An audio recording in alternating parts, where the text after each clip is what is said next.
I appreciate the invitation to speak to the Logic and Religion Association. Uh, uh, ACES had contacted me about a month ago. It was right after I had published a book. I'll display it here called Open Theism is the title. It was published as a Cambridge element, uh, and in uh, for the presentation today, I decided to focus on the core, on the philosophical argument at the center of the book, where I'm trying to argue that future contingency entails open futurism. And before I dive in, and I'm going to share my screen so you can kind of see my notes. Should help with following along. Just want to give a little bit of background. So I've been very much interested in kind of the philosophical problem of, say, like future contingency and foreknowledge, so broadly construed for some 35 years now. And I've probably most of my published essays have focused in one way or another on that issue. And in particular, in philosophy of religion, on a view known as open theism, of which I am a proponent. But I'm not going to be picking up the theistic angle today. I'm going to be focusing explicitly on the metaphysical argument from future contingency to open futurism. So I'm going to go share my screen, and hopefully it will be legible enough to everyone. Let me see, where do I do that? I'm looking, oh, there it is. And I hope that is sufficiently legible. I'm calling this from future contingency to open futurism. The thesis is that if there are future contingents, then there is no unique actual future. Or in short, future contingency entails open futurism. I would like to start by defining my terminology. I think some of this terminology will be familiar, but others are particular to my way of presenting the issue. So when I talk of a future, like future as a count noun, I mean a complete and linear extension of the actual past and present. This can be understood either in an abstract sense as a logically consistent proposition that's describing a complete linear way events could conceivably unfold from the present on, or can be understood in a concrete way as a complete linear sequence of post-present events, such as would be affirmed by, say, someone who holds to a four-dimensionalist view of time as a kind of a static block. When I speak of the future with a definite article, I mean the collection of futures compatible with all of the future relevant facts. And I'll leave it an open question what those facts may be. A future relevant fact I take to be just anything actual that in any way bears upon what happens subsequently, what happens subsequent to now.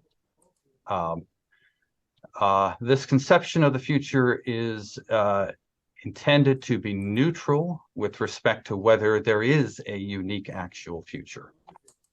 If it should turn out that only one future is compatible with all of the future relevant facts, then there is a UAF, and otherwise there is no UAF. So whether there is a UAF depends on what the future what the future relevant facts are. I'll pause just for a sec just to note that I do have a bit of a stutter, and so if I trip up when I'm trying to work through my presentation, just please be patient with me. It's just something I deal with. Anyway, okay, the next term is what I call a future specifier. So the thought here is that if you think that there is a unique actual future, well, that's an ontologically committing claim, right? There is a unique actual future. Well, it seems to me that then you're committed to there being, that's got to be instantiated some way in the metaphysics. And so to just have kind of a catch-all term for all the different ways in which unique actual future might be instantiated, I refer to this as a future specifier. So it's anything the existence of which singles out or specifies a unique actual future, or equivalently, it's a proper subset of the future relevant facts that specifies a unique actual future. So, for example, on a lot of theists believe that the foreknowledge of God is a future specifier, that God knows the future as, that there is a unique extension of the past and present, which God infallibly knows to be or to be going to be the future. Or alternatively, on certain ontologies of time, it's supposed that all past, present, and future events exist. They are, part of the ontology, and so if there is a unique kind of collection of future events, that can be a future specifier. Or if there is just simply a collection of truths, a complete true story of the future that specifies, again, exactly how the future goes, then you've got a future specifier. So there's different ways of instantiating this. Any such thing that could be posited that specifies a unique continuation of the past and present would be a future specifier. Open futurism, I take to be the thesis that there simply is no unique actual future, and thus there are no future specifiers. On this view, to speak of the future is going to be to refer to a branching array of possible futures. It's not going to be referring to a thin red line or anything like that. The next idea is that of a causally possible future as of time t. This is a future that is compatible with all explanatorily prior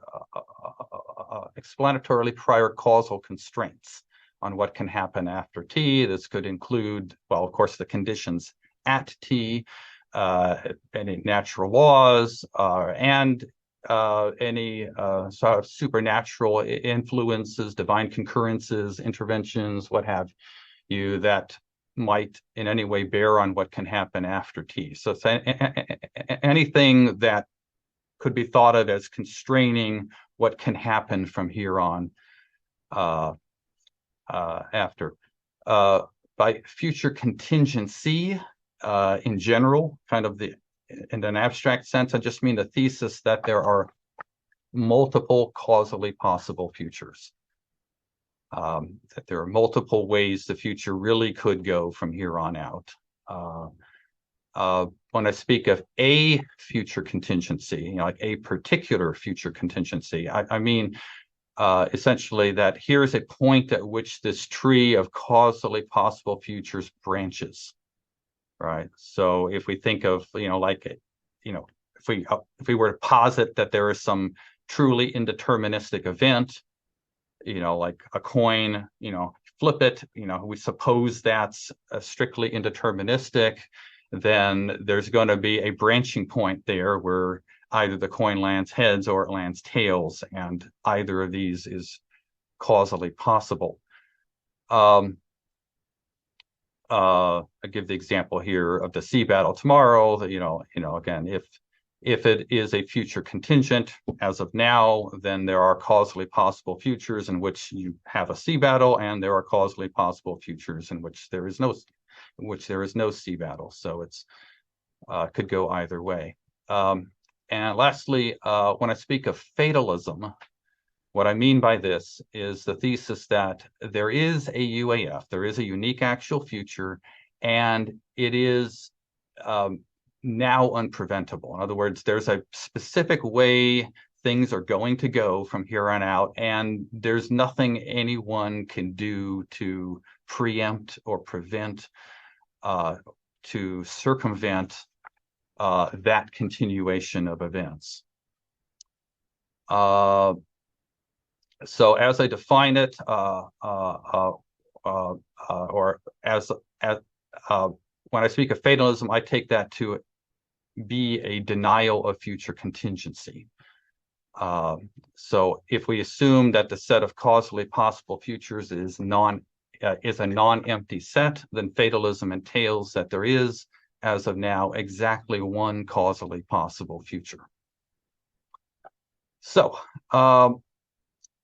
my next step of my argument, after defining terms, is to consider how we might argue for fatalism. And I'm trying to consider to approach this in kind of the broadest possible way. There's lots of arguments people have presented for a fatalistic conclusion. Perhaps the most well-known is one by Nelson Pike, discussing the foreknowledge and free will issue. There's other arguments, of course, that are well known in history, like the master argument from the Stoics, and back in the 20th century, there was a much discussed argument from Richard Taylor based on necessary and sufficient conditions and stuff like this. So rather than getting into the weeds of these particular arguments, it seemed to me that the best approach was to try to step back and consider what are the minimum assumptions one would need to get a valid argument for fatalism off the ground. And it seems to me that you really only need two substantive assumptions. First is just to posit a unique actual future. There is a unique actual future, and thus there exists at least one future specifier. That is to say, there is a specific way the future is going to go from here on out. That, of course, is not enough for fatalism. We need to have something that's going to guarantee that that future that is specified is now unpreventable, that it's, and thus it's sort of fixed. It's unavoidable. So I want to say, so the second assumption I call the NP, or the not now unpreventable assumption, is that the existence of that token future specifier, whatever in the ontology is going to play that role, is now unpreventable. And one way to kind of see kind of how this could be argued for, we all take, I think, for granted that some facts are fixed. or now unpreventable, such that we no longer have, and perhaps have never had, any power to prevent or preempt them. Plausible candidates include, basic laws of logic or mathematics, laws of nature, principles of morality, the actual past, and so forth. What the fatalist proposes, I take it, is that the fixed facts, whatever they are, collectively constitute a future specifier. And if that is so, then there's not merely a specified future, a UAF, but an unpreventably specified future. And that combination, I claim, leads us to fatalism. So on the next part here, I'm just kind of stepping through the argument. I'm going to just argue that given these two assumptions, that they do in fact entail fatalism as I have defined that. From the first assumption that there is a unique actual future, thus there is a future specifier, that entails a specific future. So that it necessarily, that if this specifier exists, then this future comes to pass. Now, given the now unpreventability assumption, we're assuming now that the existence of that specifier is now unpreventable, such that it obtains and will have obtained no matter which causally possible future eventuates. So using N as my abbreviation, or as the modal operator here to stand for in all causally possible futures X, we can write this assumption as N, therefore S exists, that the existence of that future specifier or its having existed, if you will, is something that obtains in every causally possible future. There's no kind of choice that could be made or indeterministic event that could happen that could sort of overwrite or prevent that specifiers having been in place. Now, the entailment in step one, that's referring to a logical necessity, but logical necessities are unpreventable. So we can just replace the box operator with the N operator. That gives us 3. And now we can move from 2 to 3 and derive the fatalist conclusion that is now unpreventably this particular future F comes to pass, which is to say that in all causally possible futures are F futures, or equivalently that F is the only causally possible future. And I would contend that 4 follows straightforwardly from 2 and 3 in virtue of a transfer of necessity principle that can be argued for in exactly the same way as transfer of logical necessity can. We're just replacing instead of all possible worlds, we're just talking about all causally possible futures. The reasoning goes through exactly the same way. So I contend that this argument schema is demonstrably valid, and thus that if both of the substantive assumptions are true, that you have a unique actual future and that whatever it is that specifies that future is now unpreventable, then you have a sufficient condition for fatalism.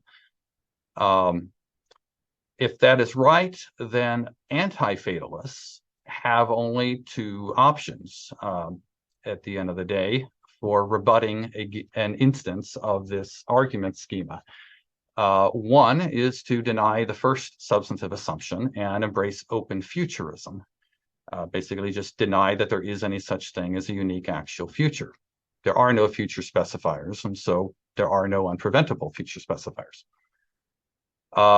This I take to have been Aristotle's response to what is often referred to as logical fatalism. in its De Interpretatione, chapter 9. The other option is what I'm going to call here preventable futurism. And this accepts the first assumption. There is a unique actual future, but denies that it is unpreventable. And this I take to have been Occam's response to what is often referred to as theological fatalism. The idea here is that which token future specifiers exist depends in some relevant way on how the future contingencies actually play out. Just one tangential note I'll mention here. I don't really like these labels of logical fatalism and theological fatalism. I think they misleadingly suggest that these are different kinds of fatalism, and I think that's wrong. I think they should be understood as different ways of arguing for fatalism, not different types of fatalism. They are distinguished by the type of future specifier that they posit. So the first posits something we might call a complete true story of the future as a future specifier. Right? If we were to lay out all the truths there are, we could find in them enough content there to specify exactly how the future goes. The second takes God's foreknowledge to be a future specifier, and of course there are other ways, things you could throw in here. If you're a determinist, you think that the causal system as a whole specifies the future, so you have a causal future specifier. If you hold to a block ontology of time, like a linear block, then you think that the ontology gives you a future specifier. Right? The existence of the future is sort of there in the ontology. There are also views in theology that say that God has eternally decreed exactly how all of history is to go, and that would I consider to be kind of like a providential future specifier. God has meticulously scripted the details of history. However you cash it out, you can run an argument for fatalism as long as you posit something that is a future specifier, and then we just run an argument that that thing is now unpreventable. So now the next step in my argument is I want to argue against preventable futurism. I want to try to close off that route of responding to the fatalistic argument schema.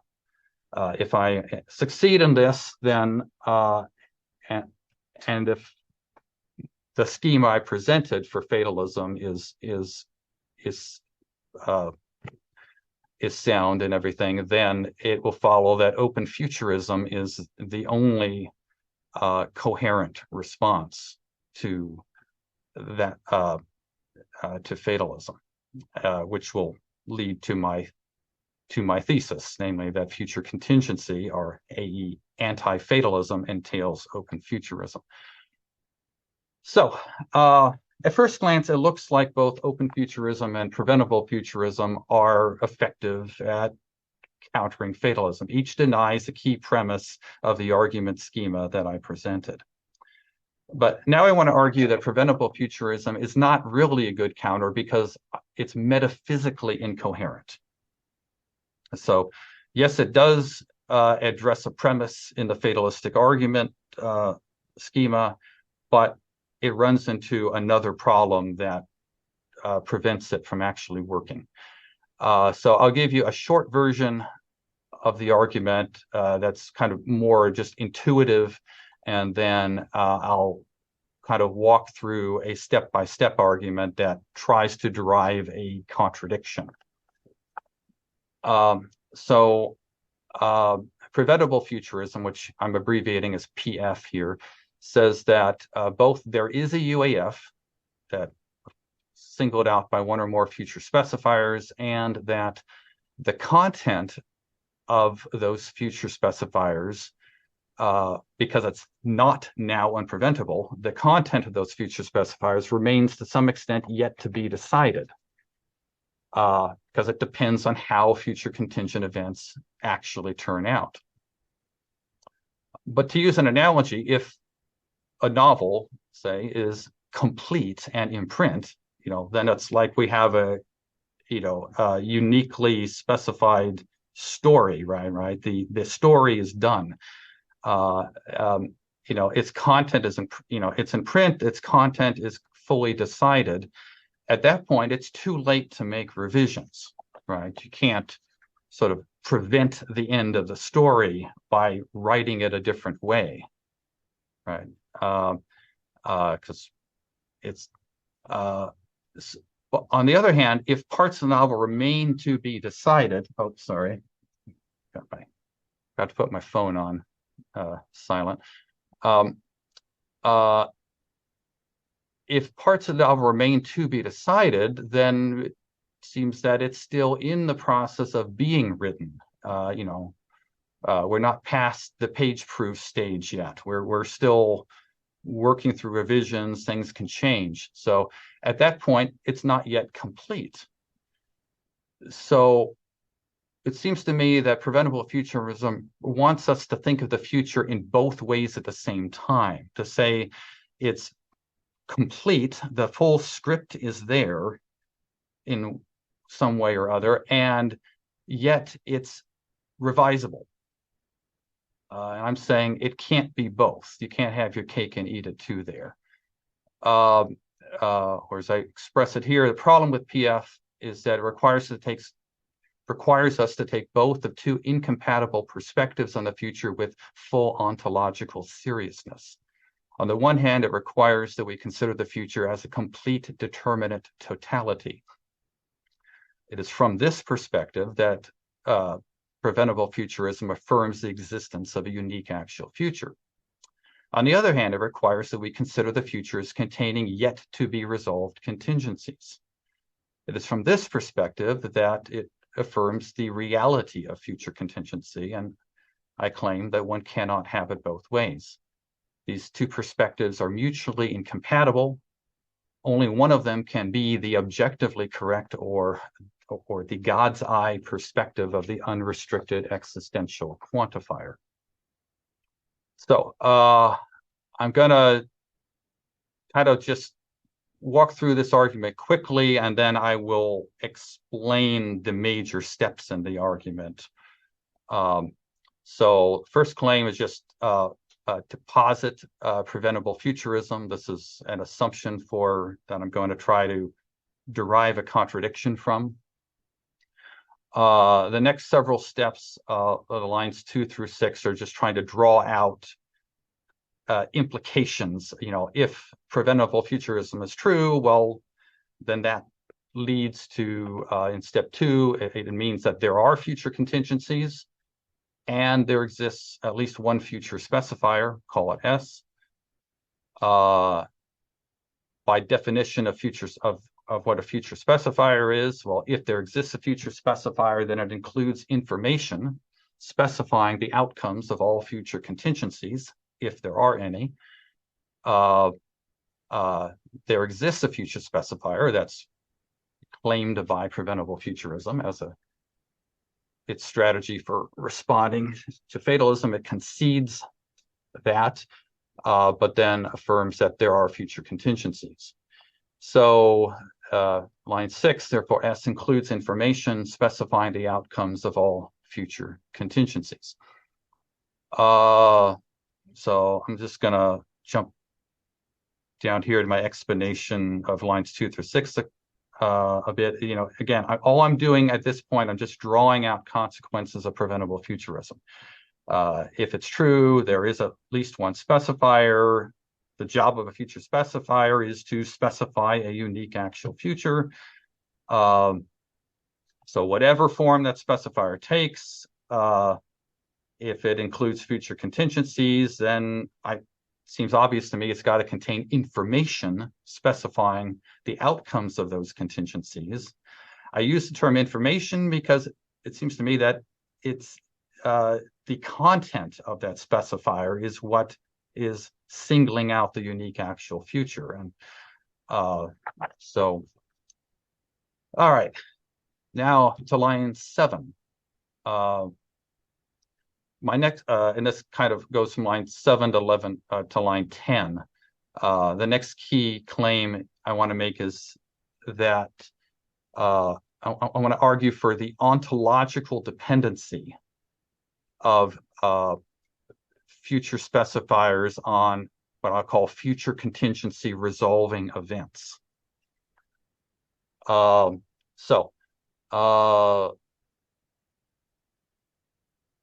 Line 7 says future specifiers are ontologically dependent on the information they include. Information specifying the outcome of future contingencies is ontologically dependent on the actual occurrence of an event that resolves that contingency.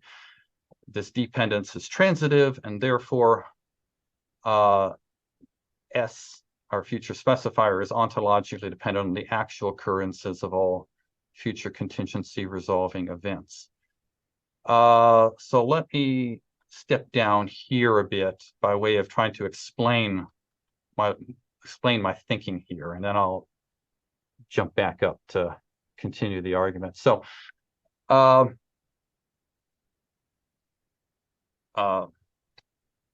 the 7th line says future specifiers depend ontologically on the information they include. Because a future specifier contains information that singles out a unique actual future, the token identity of the future specifier is bound up with that information. You change or eliminate any of that information and you have a different future specifier, or perhaps no specifier at all. So line 8 is saying that the information that specifies the outcome of a future contingency, it depends ontologically on a future contingency resolving event, an event that settles which of the possibilities associated with that contingency comes about. So to use a toy example here, suppose it is a future contingency whether I choose chocolate or vanilla ice cream on some occasion, and we'll stipulate that it's causally necessary that I do exactly one of those two things. I can't avoid choosing ice cream and I can't take both of them. I've got to make a pick. It's a forced choice for me. And we'll suppose, since we're talking about future contingency, we're supposing this is like a libertarian free choice, right? It is, not compatible with determinism. It's causally open how this plays out. If that's right, then the set of causally possible futures partitions into, we might refer to as vanilla futures and chocolate futures. Since this future specifier entails the coming to pass of its corresponding future, if there is a future specifier, then it's going to have to specify either a vanilla future or a chocolate future. And so either be, here we'll call either a vanilla specifier or a chocolate specifier. But since which type of future comes to pass, whether vanilla or chocolate, is, again, we're supposing, is up to me and brought about in part by my free choice, this means that which type of specifier exists, whether vanilla or chocolate, is also up to me and is brought about in part by my free choice. And clearly, if something is brought about in part by my free choice, then it is explained in part by my free choice. So the core of preventable futurism, I take to be this, namely that for any given future specifier, its existence is explanatorily dependent on and brought about by the actual occurrences of the future contingency resolving events that it specifies. And since it is the existence of the future specifier that is so dependent, this explanatory dependence is an ontological dependence. All right. So that brings us up to line 10 of the argument. Okay, now I'll back up here. lines 11 through 16, I think. Yeah, it's what I'm trying to do in this next step of the argument is to argue that because of this ontological dependency of the token future specifier on the actual occurrences of future contingency resolving events, that therefore the specifier cannot exist until temporally after the all of these future contingency resolving events have occurred. So I want to try to lay out my thinking for that. So line 11, the actual occurrence of a future contingency resolving event changes an indeterminate, or I'll call it like an open question information state, into a determinate or kind of a specified outcome information state. Line 12, I want to say that these two information states associated with a future contingency resolving event are mutually incompatible. They can't both be co-instantiated. And thus, in line 14, if information states that cannot be co-realized can only be realized in temporal succession. Therefore, the indeterminate, open question, and determinate or settled specified outcome states associated with a future contingency resolving event can only be realized in temporal succession. Therefore, line 16, the future specifier cannot exist until after all future contingency resolving events have occurred. So let me scroll down here a bit and I'll kind of walk you through my thinking behind that part of the argument, and then we'll just wrap up the last little bit, which gives us the reductio ad absurdum. So in lines 11 to 16, I'm arguing that no future specifier can exist until after all future contingency resolving events have occurred. The argument in a nutshell is that because the state of information explanatorily before, in quotes here, because I want to make clear that I'm not assuming at this point that this is a temporal sequence. It's just an explanatory priority. I'm going to argue that the sequence is temporal, but I don't want to assume that up front. So because the state of information explanatorily before a future contingency resolving event is incompatible with the state of information explanatorily after it, this before-after sequence cannot be merely logical. It must be temporal. So to return to the ice cream example, explanatorily prior to my choice, it is an open question whether I choose chocolate or whether I choose vanilla, right? It's up to me by my choice which of those comes about. And so until I make my choice, it's an open question. Both options are causally possible and neither as yet is actual. Hence, the information state before my choice is an indeterminate one in which we say either V or C, either vanilla or chocolate is true, right? But neither of those disjuncts is true. It's true that one of those disjuncts comes to pass, but it remains undecided which comes to pass. Explanatorily after or posterior to my choice, however, the chosen option has become actual and the other one is no longer causally possible, right? The information state after my choice is now determinate, one in which here V is true and C is false. The open question has been answered by information that I introduced by my choice. Had I not made the choice I did, that information would not have existed. Now, obviously, it can't both be indeterminate which option comes to pass and determinate that this one comes to pass. Accordingly, the indeterminate, the before information state, and the determinate, the after information states associated with a future contingency resolving event are incompatible. And since mutually incompatible states cannot be co-realized on pain of contradiction, if one obtains simpliciter, the other does not. Given that each information state obtains simpliciter while it obtains, their incompatibility means they cannot coexist. They can only obtain in temporal succession. Hence, no future specifiers can exist until after all future contingency resolving events have occurred. All right, now let's just scroll up. We'll see the last little bit of the argument here, lines 17 through 20. This part's pretty self-explanatory. Line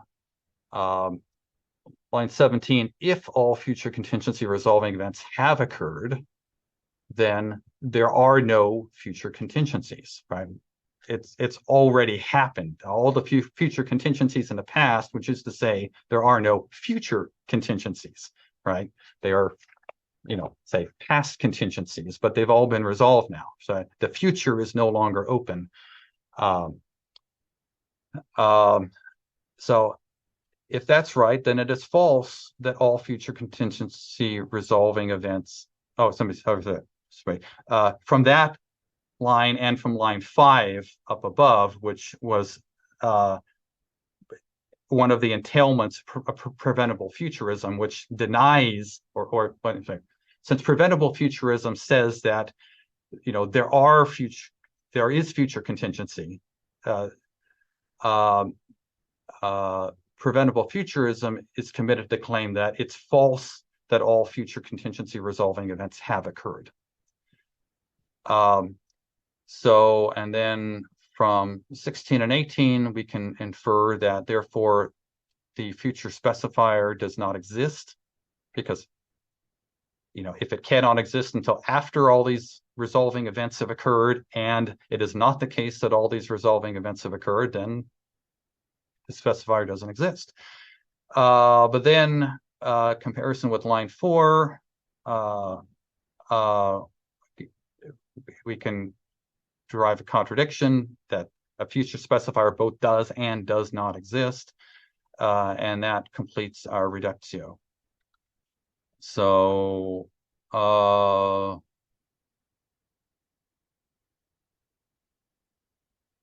that I think should be pretty clear. So the recap here, just and then I'll just briefly mention a couple kind of general types of objections, not against my argument specifically, but against arguments in the same family. I'll argue that these objections aren't any good. And then that'll be the end of my presentation. So the first step is I developed a fatalistic argument schema to argue that if there is future contingency, then either open futurism is true or preventable futurism is true. I then developed what I call the CEO argument, or contingency entails openness argument, to make the case that preventable futurism is metaphysically incoherent and therefore false. It follows, if I'm right with those first two steps, that if there is future contingency, then open futurism is true. There are no future specifiers, and there is no unique actual future. So just briefly, some objections considered. The argument schema I developed is kind of an instance of a broader class of what we might call future contingency incompatibility arguments, that are arguments to the effect that future contingency is incompatible with future specifiers of one sort or another. Like Nelson Pike's argument would be another instance of this, and so forth. Some people think all of these arguments commit some sort of a modal fallacy, right? That they either conflate what will happen with what must happen, or conflate necessity of the consequence with necessity of the consequent. Yeah, sure, some such arguments are fallacious in this way. Mine is not. It rests on a fatalistic argument schema that is demonstrably valid. And there is no will-must conflation, as my argument is not semantic, it is metaphysical. I've argued that there cannot be any future specifier so long as there is future contingency. Another type of response I've seen a lot is some people argue that because future specifiers of one sort or another are not causal, that therefore they just can't be incompatible with future contingency. And so any argument to the contrary has just got to be fallacious somewhere, even if we can't pinpoint the fallacy. So Augustine, for example, he famously argued that simply knowing that something will happen cannot make it happen. That seems obvious. But he contends, therefore, that God's having infallible foreknowledge, think of this as an epistemic future specifier, that it therefore poses no threat to future contingency. I think Augustine's wrong about that, and I think, but this response in general, I think, is just irrelevant for, as was famously pointed out by Jonathan Edwards, he said that infallible foreknowledge may prove, that is, entail the necessity of the event foreknown and yet not be the thing which causes the necessity. In other words, you can grant that an epistemic future specifier or a complete true story of the future or what have you, or even the, like a block ontology of time is not per se causal. And I'm just going to say that's not really relevant as an objection. The argument I'm making is not that all future specifiers are causal, but that no future specifiers exist unless a causal future specifier exists. That is, unless it is such a case that there is, in effect, only one causally possible future. And that is what my argument purports to show. And lastly, as a final response that some people give to such arguments, some propose that counterfactual dependence is enough. We don't need this sort of explanatory come ontological dependence. We just need a weak relation like counterfactual dependence. I'm going to say no. That's absolutely not the case. Sure, ontological dependence, the ontological dependence of a future specifier S on future event E does license a counterfactual, namely, if E were not to occur, then S would not have existed. But this ontological dependence is not reducible to counterfactual dependence. For one thing, ontological dependence is transitive, and I think in some cases at least asymmetric and irreflexive. Whereas counterfactual dependence is generally non-transitive and sometimes symmetric and or reflexive. So they don't have the same logical properties, but even more like fundamentally, if ontological dependence were reducible to counterfactual dependence, then preventable futurism would completely fail as a response to fatalism. Because the fatalist himself is going to insist that future specifiers are counterfactually dependent on the events they specify. So if, for example, if we supposed a view known as like theistic determinism or divine determinism, some people call it, that God sovereignly decrees whatsoever comes to pass and is kind of the ultimate sufficient cause of all events. Well, if that were true, then if counterfactually, if I were to choose chocolate over the divinely predestined vanilla, well, then God would have foreknown, because God would have predestined that I was going to choose chocolate. So you still have counterfactual dependence, even on a scenario that is explicitly deterministic, that they're explicitly fatalistic. So the presence of a counterfactual arrow running from future events to a future specifier is fully compatible with a fatalistic insistence that no relevant explanatory arrow runs in that direction. So I will stop there. Maybe I'll scroll up to, I don't know, just kind of leave it there and open it up to questions, objections, and what have you. Thank you very much, Professor Dr. Rhoda. I appreciate your talk. That was a kind of mind-blowing talk. Thank you so much.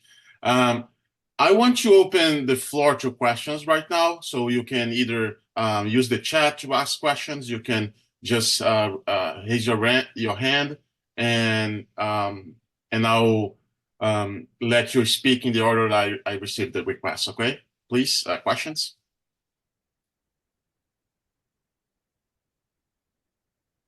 The hand from Evan. I think he's just clapping. Oh, okay. He's raising his hand. Oh, please. Yeah. Evan? Yeah, Evan. Go ahead. Oh, I think you're muted, Evan. Still. Yeah. There we go. now. So it was the sound of one hand raising. It was very, very nicely argued. A lot to digest here. And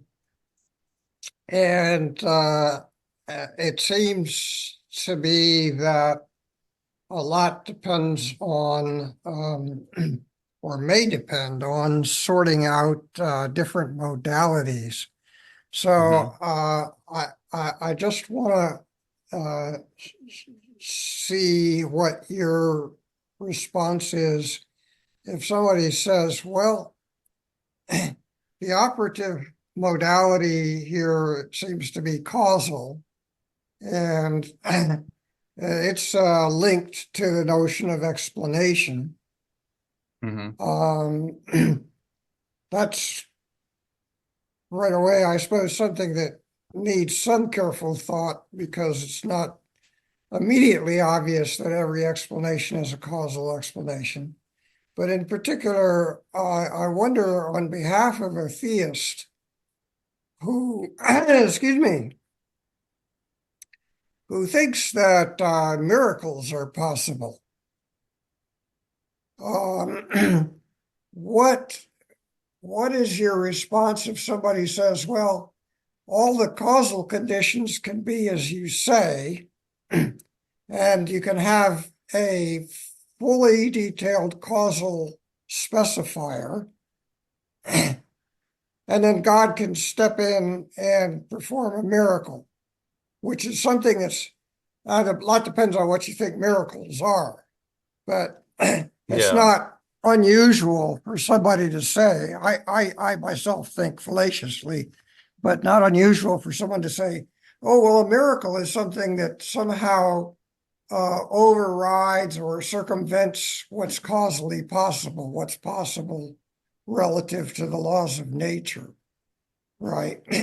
And so somebody said, suppose somebody said, well, you can have a future specifier which satisfies your conditions in the sense that it provides causally necessary and sufficient conditions for the occurrence of X, but it leaves out what God does. And so it turns out that the future is still open. Yeah. Okay. Thanks for that question, Evan.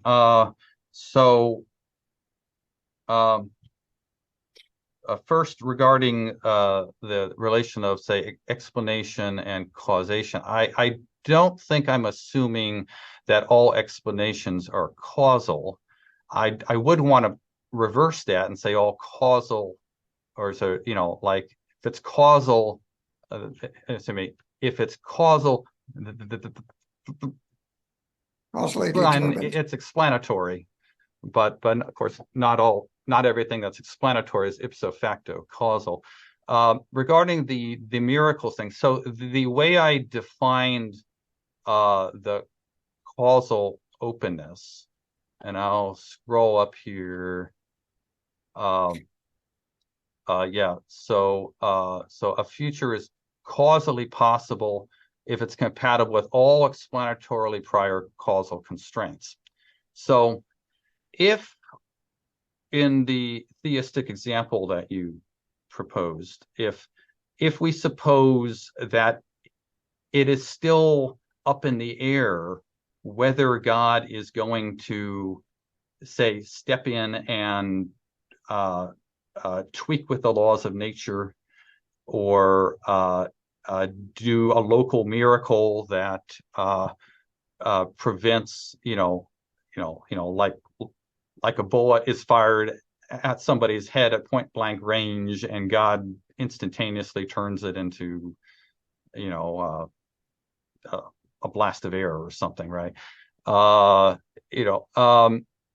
Let's say if it's still open whether God is going to do such things, then I would say, based on how I've defined causal possibility, that it is still causally open. It is not, in fact, causally settled that the person is going to die from the gunshot wound, say.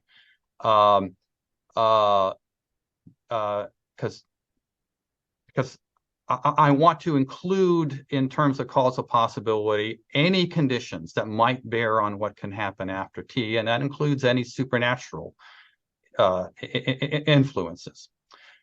Yeah. Now, so, I mean, that looks like a good answer. I think there's just perhaps some wiggle room. Again, depending on how somebody understands miracles and how somebody understands divine influence on the way things happen in the world. So somebody might say, again, I'm not one of them, but somebody might say, well, God's divine interventions can be viewed as causal processes in some very, very broad sense, but they don't involve God's relying on any laws of nature. Right? Now, obviously, I mean, there's some burden there to explain what you mean by that, right? But there are weird views out there. All that God has to do is think something. He doesn't know what actually happens in the world through perception or anything like that. But because he's omnipotent, whatever that means, whenever he thinks something is the case, it becomes the case. And it's somehow not an ordinary causal connection. Yeah. You might say, well, that's just all hand waving, and I probably would too. But Yeah. I'm trying to be as kind as I can here to the theist.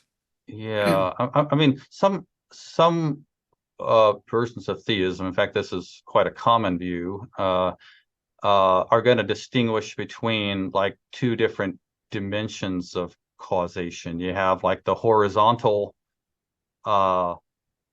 chain, or what we might refer to as secondary types of causes, and then they have the vertical or the primary sort of type of causation, and the idea is that God's way of acting upon creation is strictly in the vertical dimension, not the horizontal. So God is not a secondary cause; he is strictly a primary cause. Without either affirming or denying that way of thinking, I want to understand the notion of causal possibility that I'm using here in a way that would include any sort of divine influence on how things play out. So if God has to give a concurrence to every action that creatures do in order to enable them to do that action, then that is a factor that is relevant for the notion of causation I have in mind. I want it to be a broad notion that isn't just restricted to like the past and the laws of nature, as we might think if we were working within a strictly naturalistic framework. So I hope that answers your question sufficiently. Yeah. Yeah. Thanks a lot. And now, Paul, please go ahead.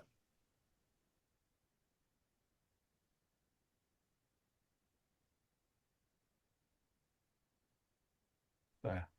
Yes, thank you. Yeah, no, very interesting.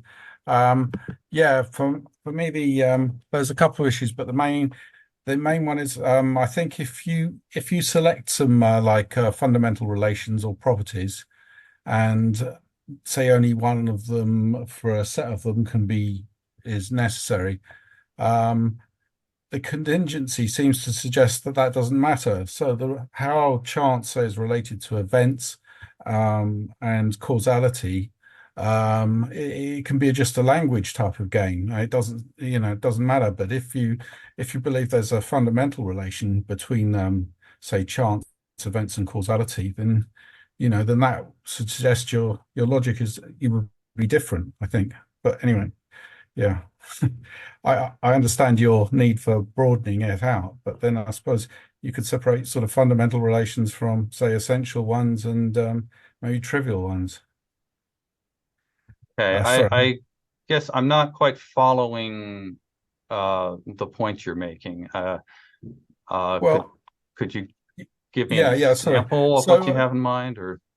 Yeah. So if you take some, say, the causes are, I mean, causes are in a relation to events, and chances are, say, in relation to causality, then you might deduce that events are not in a relation to causality because you can talk about events in a sort of synchronous or a diachronic way.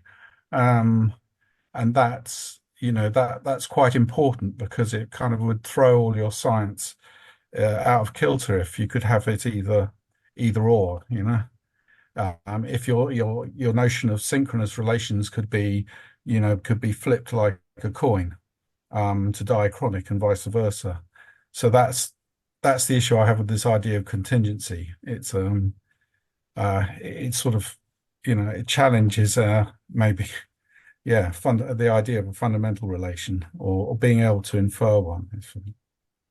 I mean, okay, I'm still not quite sure I follow, but when you speak of like fundamental relations and stuff, I take you to be kind of, well, like in questions of like fundamentality and grounding and stuff, that some things are just more explanatorily basic than other things. Like time and chance and vector. I mean, it'd be difficult to eliminate one of those, for instance, and make any sense of your science. Yeah. So I'm not sure exactly how that connects with the argument I've made. I don't think I've defined my terms in any way that presupposes any particular position on what's fundamental and what isn't. I guess my thinking is that when we think about the future, at least from our situated perspective here, we project it forward. We're thinking of it's just kind of as a kind of extension of the actual past and present, and there are various things that we think put constraints on what sorts of continuations of actual history are possible.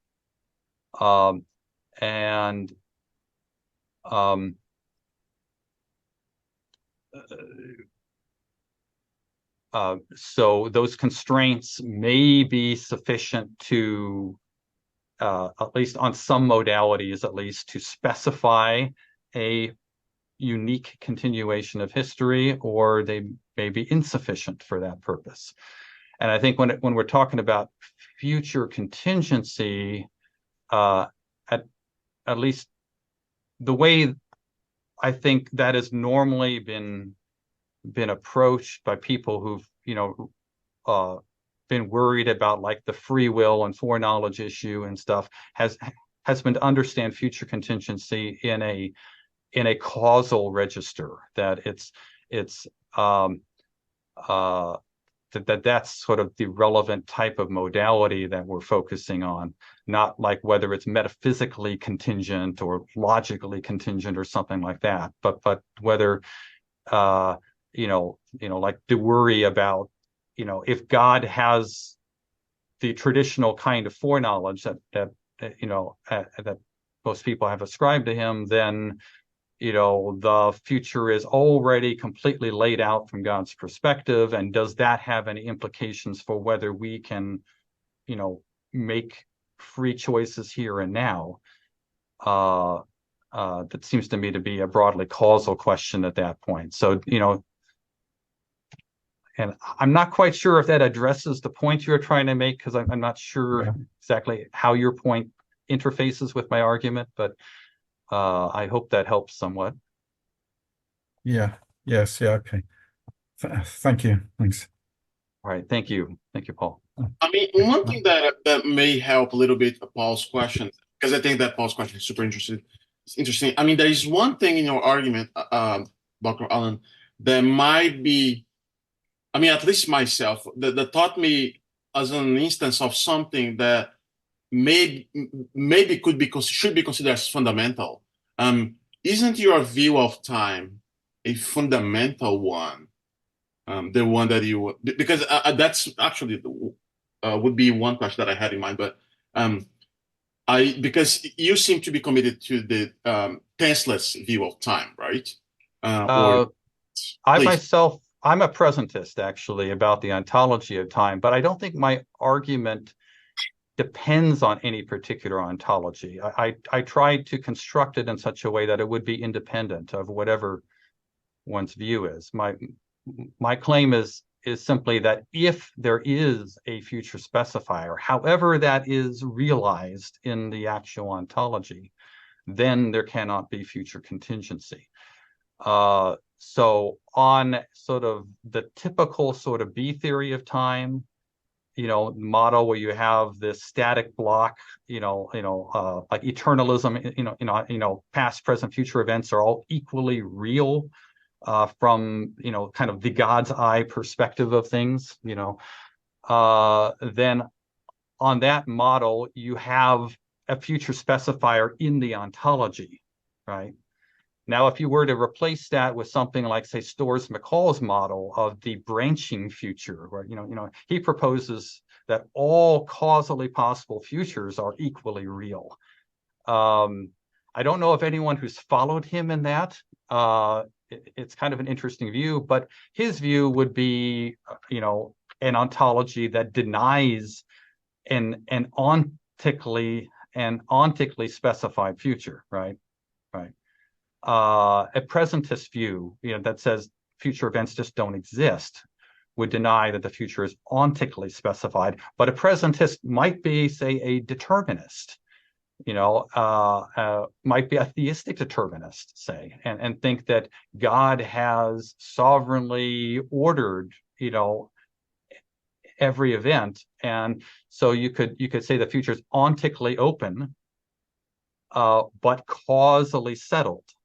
In terms of, because God is the ultimate sufficient cause of everything. So everything's guaranteed to play out that way. Or you might think that, like with an Occamist type view, that, well, no, the future is causally open. There's real, like creatures have the libertarian freedom and all this stuff that, but there always has been this complete true story of the future, that there's a completely, God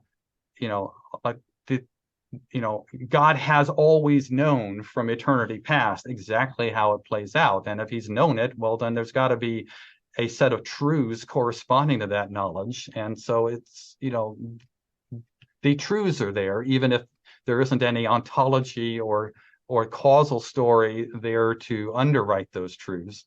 You still have those truths themselves as a future specifier.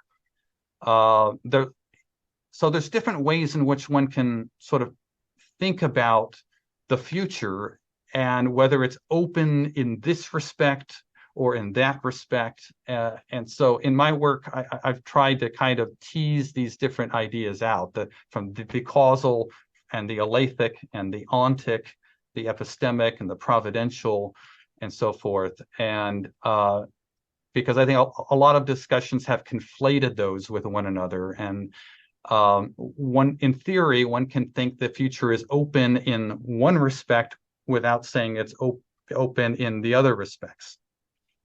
And so what I've tried to do is construct an argument that says if it is causally open, then it's got to be open across the board. Then there is nothing in the ontology at all. Whether if we conceive of that as a deterministic system or as like the B theory of time type, like eternalist model, or in the collection of truths that there are, or anything that singles out a unique actual future. Does that help? It does. Thanks a lot. At least, yeah. Cristiano, please.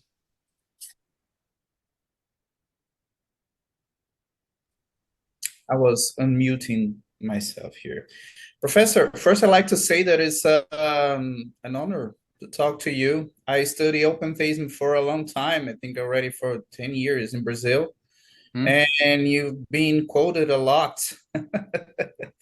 I'm right now in Houston. I'm doing part of my research on my PhD. My PhD being at University in Brazil, but I'm here doing visiting scholarship periods with Professor Luis Oliveira. And well, with that said, my thesis, my dissertation, the thesis of my dissertation is specifically about the prophecy problem in open theism, which is a problem. And I think your argument is it's awesome. I probably will use it too. Or at least part of it.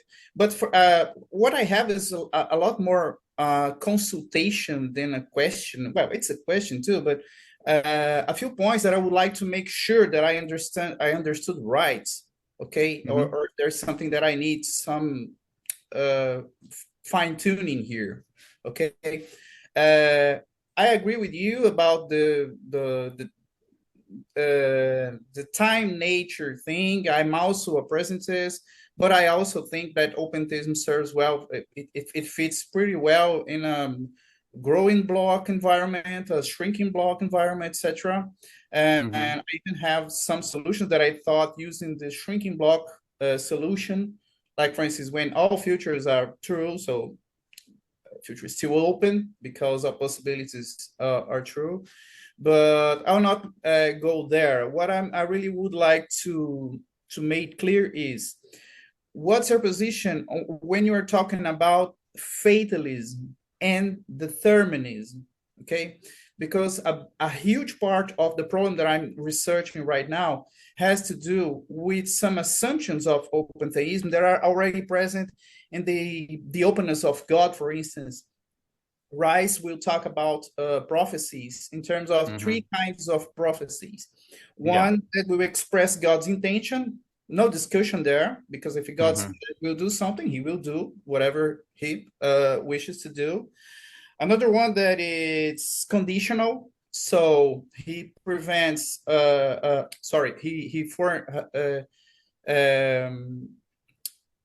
he does foreknowledge on things that, depending on how human will act, it will have an consequence or another.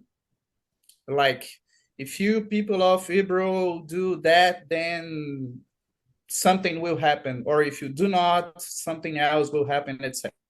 Mm-hmm. This is also kind of prophecy. What of most important for my thesis and for my investigation is the third kind of prophecies that he also said. I'll quote him here. He says, a prophecy may also express God's knowledge that something will happen because the necessary conditions for it have been fulfilled and nothing could conceivably prevent it. So one person that is not used to open theism will read these and say, Richard Rice is being determinist. And I think it's not quite that. What I see, and I would like, as I say, I would like to consult with you and ask you if your argument can be understood in that direction. Yeah. I still have some. Can I just finish my? Yeah. Okay. Because what I understand in the second kind of prophecy that it describes, I mean, the one that talks about conditional prophecies, he already assumes that there is causality. Okay, but when we're talking about fatalism, we're not necessarily talking about determinism. Why is that? Because God can foreknow by doing his mental math, okay, and see that some event in the future is inevitable. But it doesn't mean necessarily that everything between the time when the prophecy is said and the time when this thing will happen, everything is determined. Like, for instance, we can I follow what you're saying. You know what we're following? Okay. I think I had enough here. I'd like to talk and more interest in that. Yeah. So I would say, would recommend it, if you haven't already, that you'll look at my book on open theism that just came out. I do have a section specifically on the issue of open theism and prophecy, and I propose that there are roughly 9 strategies that open theists can use to try to make sense of scriptural texts that purport to predict specific future events,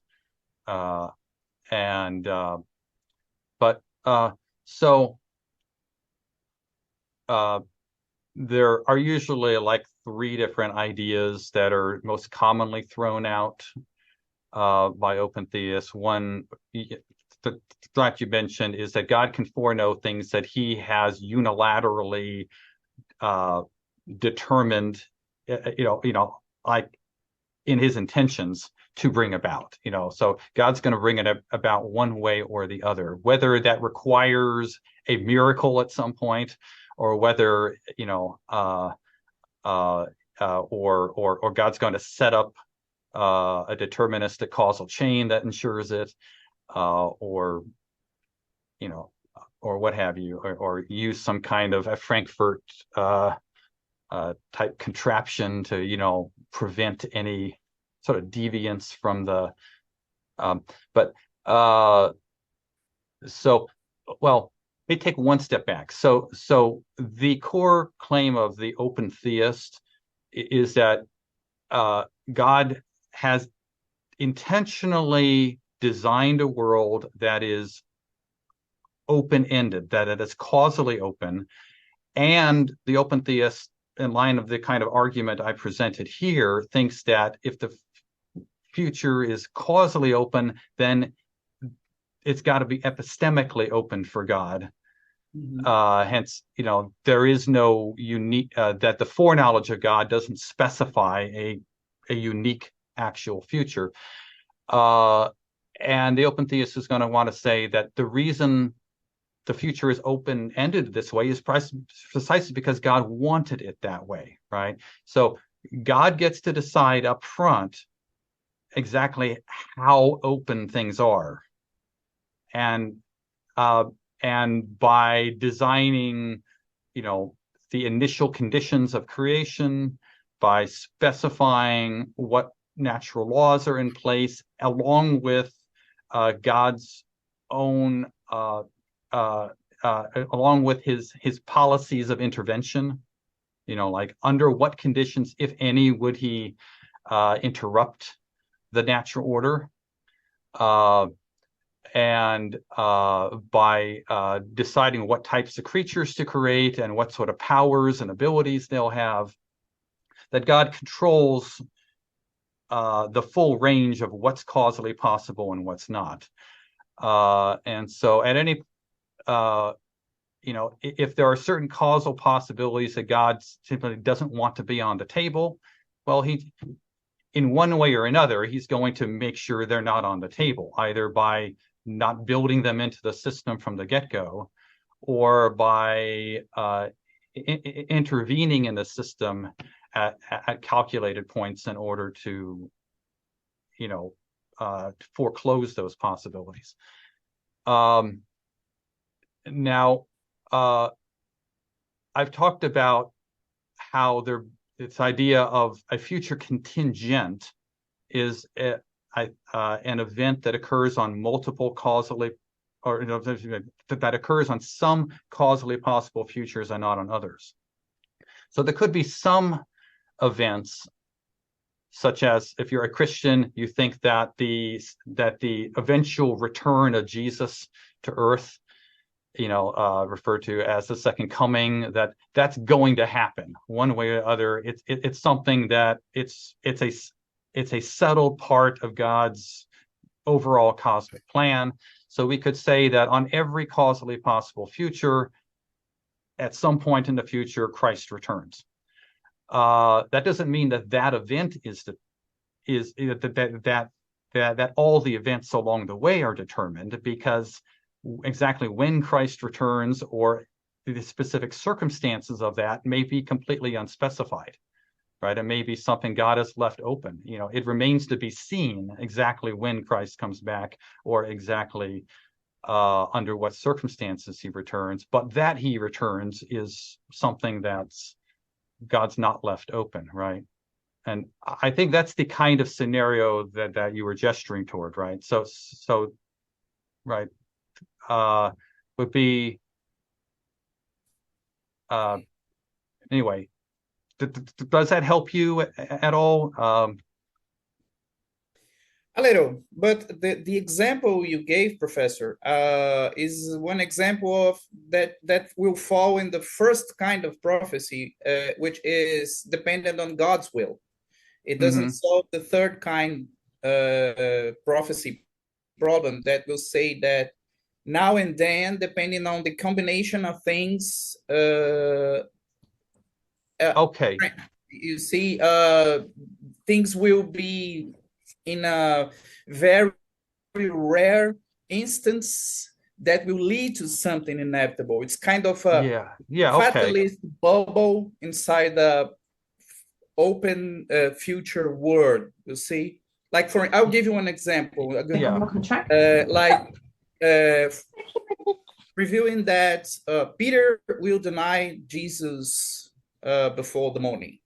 He's forecasting an act of will of Peter, not of himself. But what I support is that things were so designed that independently on what happened in the middle, that thing will pass. That's what I'm trying to make clear here.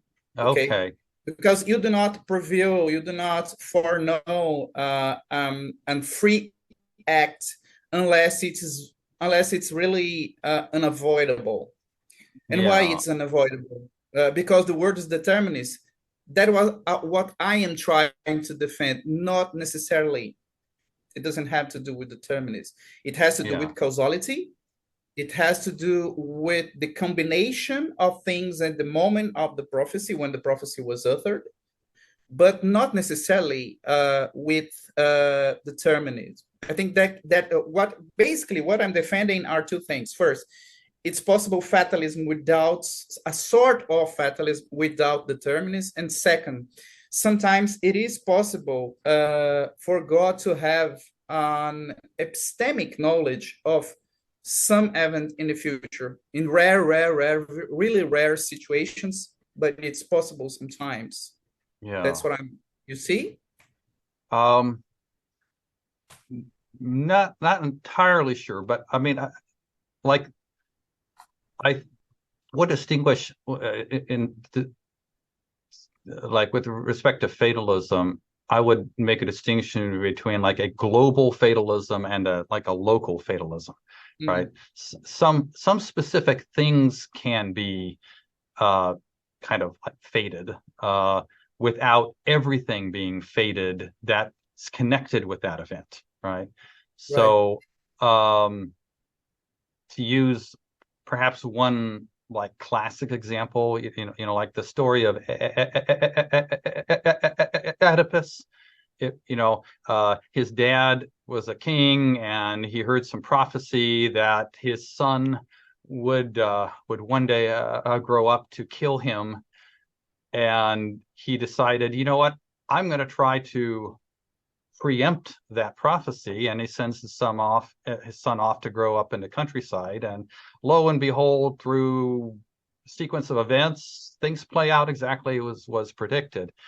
Now that you don't have to suppose that every particular step along the way was every step along the way was fated, but you can say that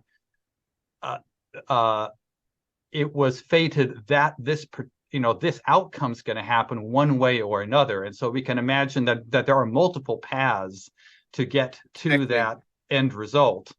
But which path we take to get there is still open. Exactly. Right? Yeah. Now, as we get closer and closer to that event, the number of paths that remain, by which there's still contingency in how we get there might be reduced, to where there's effectively,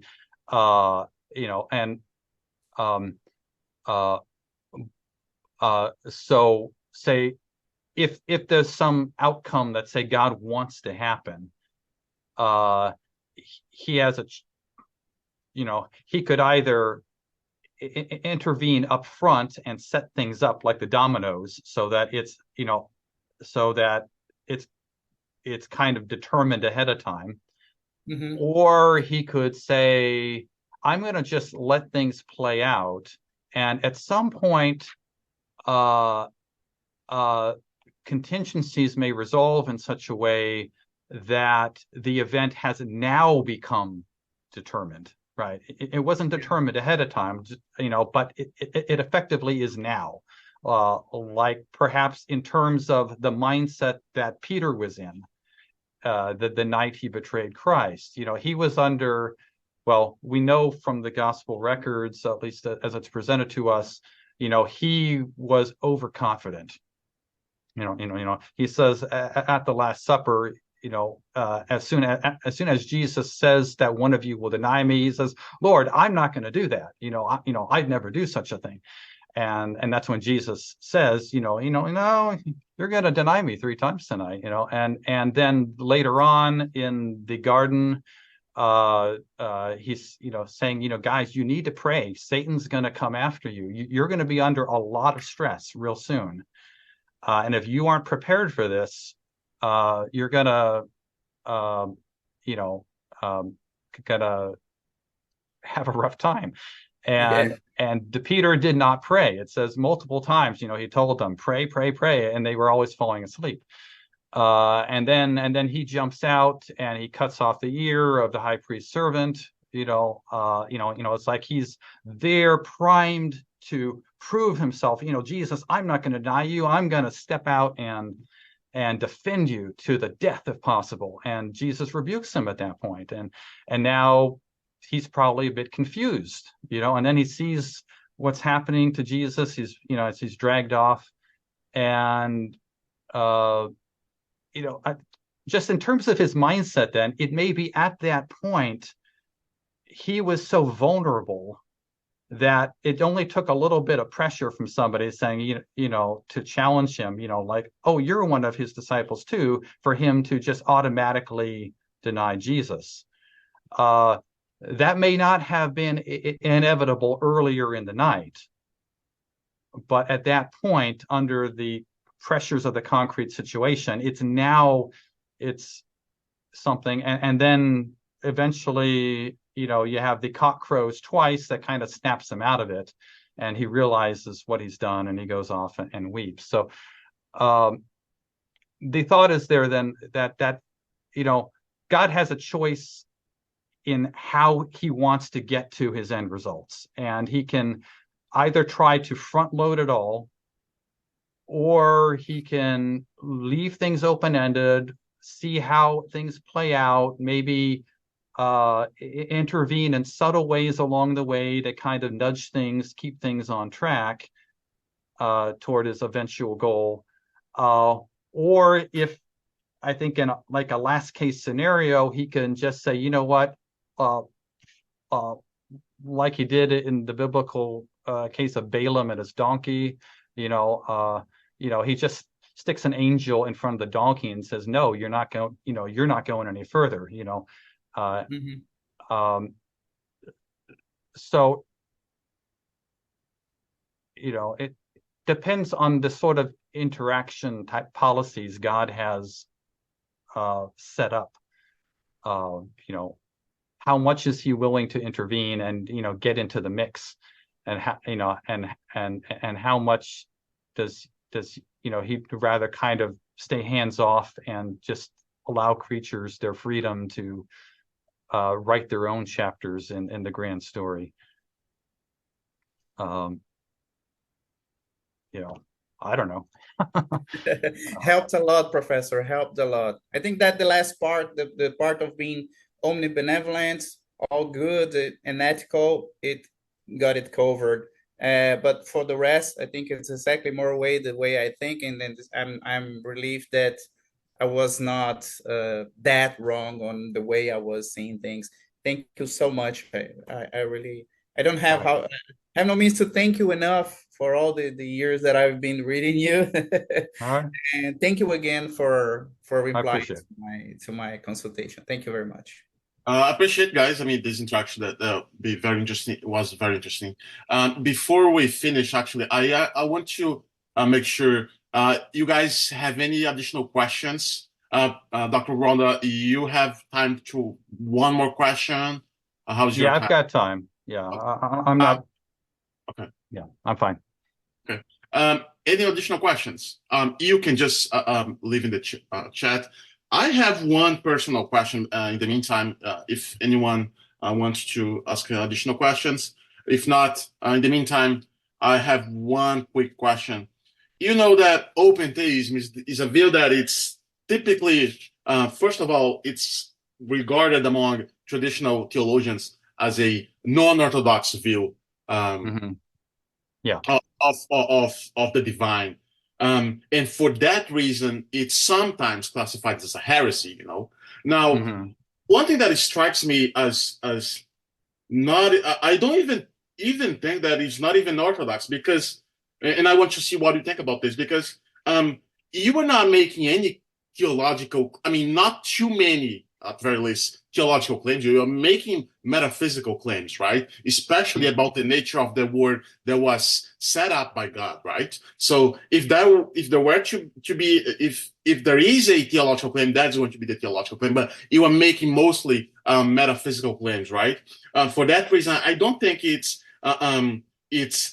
even non-orthodox. Now, but because of this, it seems to me that in that case, the open theist, it's making theological claims about God that are about God's foreknowledge, that in which God knows much more than the classical theist thinks that the open theist is making claims about God's foreknowledge. So, on my what I'm thinking right now is that maybe the classical theist is making too many preconceptions about the open theist that are not really true. For example, that God doesn't know the future, but that's not at all what you are claiming, right?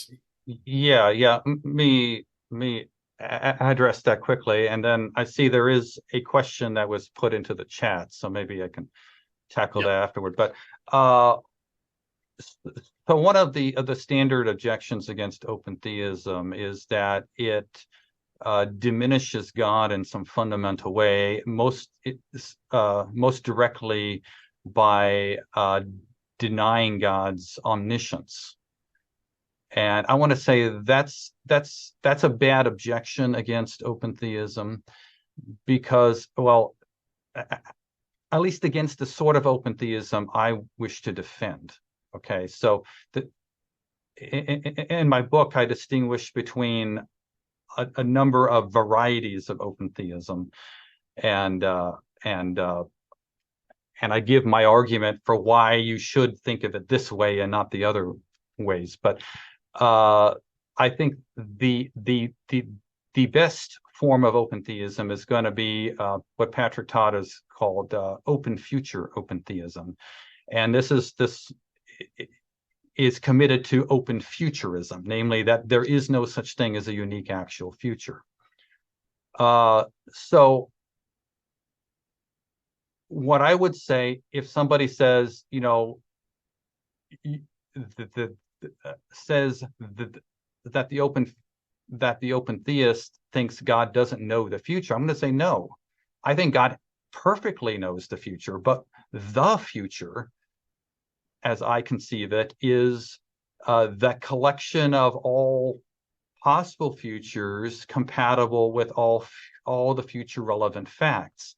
And I'm going to say the future relevant facts simply do not single out any unique future as, the actual future. So the facts, such as they are, leave the future open-ended. And it's because the future is open-ended that an omniscient God, I would say, knows it as such. So I would say my view, I would insist that, at least on my version of open theism, I'm affirming an unqualified omniscience of God. God knows all truths that there are. God is fully and immediately acquainted with all of reality. There is nothing at all hidden from God's mind. Where I'm going to disagree with, I guess, the traditional view is not about whether God is omniscient, but about the content of God's omniscience. Okay, what information is included in God's omniscience? And I'd say, on the traditional view, that information includes a future specifier. On my view, there are no future specifiers, so the content of God's omniscience does not specify any particular future as the actual one. Very good. That was very clarifying. Thanks a lot. We have one question that in the chat. This is going to be our last question. Can Professor Rhoda explain how his model avoids the model fallacy? We must. I'm not familiar with that. If you are, Alan, you can go ahead. Yeah. Yeah, I did address this toward the end of my presentation. I'll scroll down there, but you can. It's at this bullet point here. First, something. All such arguments commit a modal fallacy. Like if you look at the Internet Encyclopedia Philosophy article by I think it's Norman Schwartz or something, he makes the case that every such argument, all of the future incompatibility arguments, that they necessarily at some point commit a modal fallacy, that they conflate what will happen with what must happen, or in more fancy terms, they conflate the necessity of the consequence with necessity of the consequent. So what I want to say is my argument does not commit this fallacy. And for at least two independent reasons. One is that the fatalistic argument schema that I developed is demonstrably valid. There's no slippage there, it just relies on a completely unobjectionable transfer of necessity principle. And secondly, the sort of will-must conflation, this is a semantic objection, right? Now, I could have developed an argument from semantics, and say that, and I did do something kind of along these lines in an earlier paper of mine, which might open me up to this objection. Where I tried to argue that the semantic meaning of an assertion to the effect that this will happen, that it has a kind of modal force that's packed into it that amounts to a claim that it must happen. Now, not many people have been persuaded by that argument, and that's why I don't pursue that line of argument any further. I think it comes too close to walking into this modal fallacy retort. The argument as I've developed it is strictly metaphysical.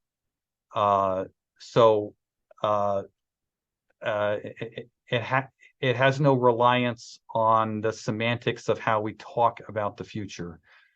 I'm simply arguing that there just can't be anything that could play the role of a future specifier if, in fact, the future is causally open. Because if there were such a thing, then you would have a sort of metaphysical incoherence. You would be like saying that you've got have a completed story, and yet the story is still being revised. I'm saying it's one or the other. If it's still being written, it's not yet completed. If it's completed, then there's no sense in which the content of it is still revisable.